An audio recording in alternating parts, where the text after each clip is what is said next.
26-year-old Suchir Balaji was described as a prodigy, a software developer who learned the alphabet at 13 months old. He began computer programming at 11, graduated from Berkeley, and began working at OpenAI, making $350,000 a year, gathering digital data for the artificial intelligence company. Suchir was his parents' only child, the Indian immigrant's pride and joy. He's a hero because he stood for a cause and he wanted to show the ugly side. If he were alive, he would have shown more. Suchir's mom, Purnima, is talking about the ugly side of AI. 4 years after working at OpenAI in San Francisco, Suchir grew concerned, leaving his prestigious job and becoming a whistleblower. He was interviewed by the New York Times in August. The article titled, "Former OpenAI Researcher Says the Company Broke Copyright Law." Suchir claimed OpenAI illegally used copyrighted articles to train its bots and brought society more harm than benefit. The danger, I sensed the danger. Moment I saw that, I knew something was there, mother instinct. So when you saw the New York Times article, you felt danger? Yeah, I felt something there. I know something is going to happen. As a mother, I could sense it. But later it just vanished. I used to talk to Suchir each time he comes home, and every time he said, "No, don't worry, don't worry." But in his journal, he's written, "I'm a credible threat because of New York Times." What did he write? Credible threat. Credible threat. Because of New York Times, because of that interview. It wasn't his only interview. Suchir was named as a key witness in a New York Times lawsuit against OpenAI. He said he wanted to show the truth, and he knew it was risky. He writes in his journal that, "I need to stop this. I'm going to do whatever it takes." He had concerns about AGI, ASI, artificial general intelligence, artificial super intelligence. And then he writes, like, all of us are going to work in laundry or what? What are we going to do if all our jobs are taken?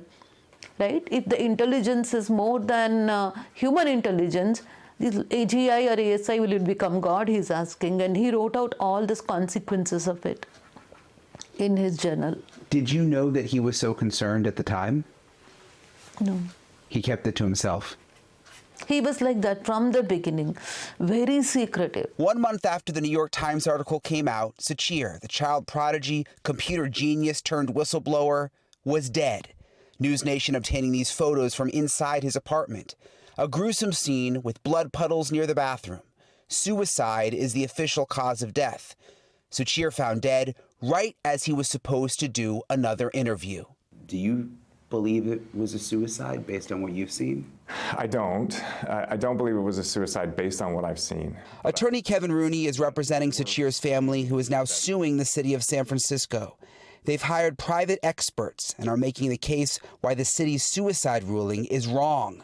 Blood spatter, toxicology, and the fact Suchir was shot in the forehead, the bullet missing his brain, all point to murder, they say.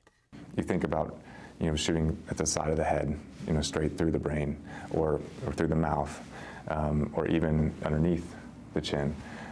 It's an odd angle. It's not impossible to do, but it's an odd angle to shoot oneself that way, not just in the forehead, but also at a downward angle. NewsNation obtaining the surveillance video of Suchir before the shooting. You see him leave his apartment building and return with a food delivery. His parents say he looks totally normal.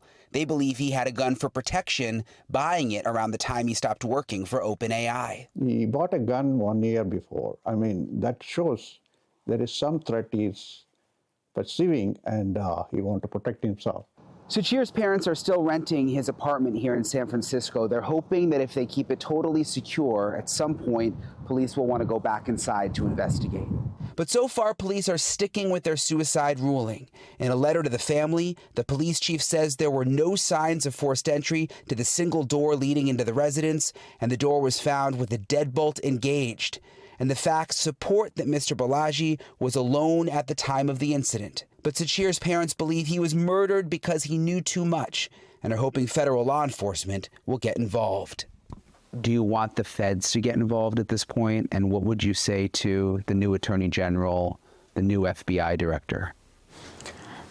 We would tell him there is a bigger conspiracy behind this death. And it would be a threat to entire AI industry of $10 billion or $100 billion. So there is something regarding the AI safety or something illegal happening there, and that's the reason my son wanted to speak up and he was silenced. What was he killed for, right? Obviously he knew something. What is that? And we don't want that to be suppressed.